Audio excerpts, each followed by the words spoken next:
নমস্কার বন্ধুরা, সকলকে আমার চ্যানেলে স্বাগত। রাজ্যের সমস্ত ধরনের সরকারি কর্মচারী এবং পেনশনারদের ডিএ সংক্রান্ত বিষয়টি এই মুহূর্তে সুপ্রিম কোর্টে বিচারাধীন অবস্থায় রয়েছে এবং সুপ্রিম কোর্ট থেকে এই মুহূর্তে একটি অত্যন্ত বড় এবং চাঞ্চল্যকর খবর সামনে এসেছে।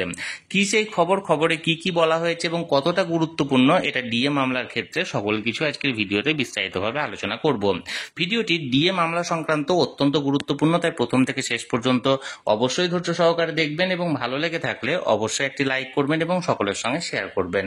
আর সেই সাথে এই চ্যানেলে যদি প্রথমবার হয়ে থাকেন এই রকমের ইনফরমেটিভ ভিডিও আরো দেখার জন্য যারা এখনো পর্যন্ত এই চ্যানেলটিকে সাবস্ক্রাইব করেননি তারা অবশ্যই চ্যানেলটিকে সাবস্ক্রাইব করে নিতে ভুলবেন না। তাহলে চলুন আমরা বিস্তারিত জেনে নিই। এখন আমরা মোটামুটি সকলেই জানি রাজ্যের সমস্ত ধরনের সরকারি কর্মচারীদের ডিএ মামলাটির হিয়ারিং লাস্ট হিয়ারিং এ কমপ্লিট হয়েছে, অর্থাৎ শুনানি সংক্রান্ত আর কোনো রকম কোনো বিষয় ছিল না এবং দীর্ঘক্ষণ শুনানির পর শুনানিটাকে শেষ করা হয়েছিল।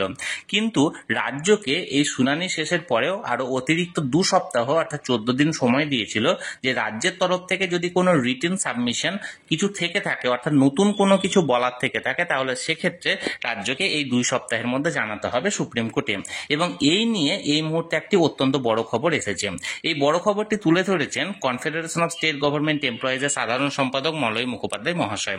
উনি বলেছেন আগামী আজকে অর্থাৎ আজকের 22/9/2025 এই তারিখে সুপ্রিম কোর্টে রাজ্য সরকার রিটেন সাবমিশন করতে চলেছেন। তারা সকাল 10:30 মাননীয় বিচারপতি সঞ্জয় কারোল মহাশয় এবং মাননীয় বিচারপতি প্রশান্ত কুমার মিশ্রার এজলাসে এবং সেটা 12 নম্বর কোর্টরুমে তা তুলে দেবেন এবং তার কপি আমাদের অর্থাৎ কনফেডারেশন স্টেট গভর্নমেন্ট এমপ্লয়িজের যারা যারা মামলাকারী সংগঠন আছে তাদেরকে সার্ভ করবেন। আজ তা নিয়ে 9:16 Kunal Mimani standing council mail করে জানিয়েছেন।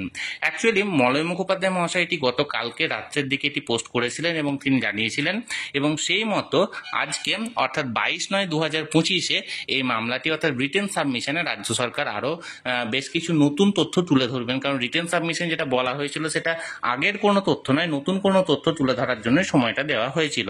এখন দেখার বিষয় রাজ্য সরকার কি কি সাবমিশন করছেন। আমি সবসময় চোখ রেখেছি যে কোনো আপডেট আসা মাত্র তৎক্ষণাৎ সেটা আমি আপনাদের সঙ্গে শেয়ার করব। তাই যারা যারা এখনো পর্যন্ত চ্যানেলটির সঙ্গে যুক্ত নেই অবশ্যই চ্যানেলটিকে সাবস্ক্রাইব করে চ্যানেলটির সঙ্গে যুক্ত হয়ে যান। আর এই ভিডিওটি ভালো লেগে থাকলে অবশ্যই একটি লাইক করুন এবং সকলের সঙ্গে শেয়ার করুন। আর সেই সাথে অবশ্যই চ্যানেলটিকে সাবস্ক্রাইব করে রাখুন। ধন্যবাদ, দেখা হচ্ছে পরের ভিডিওতে।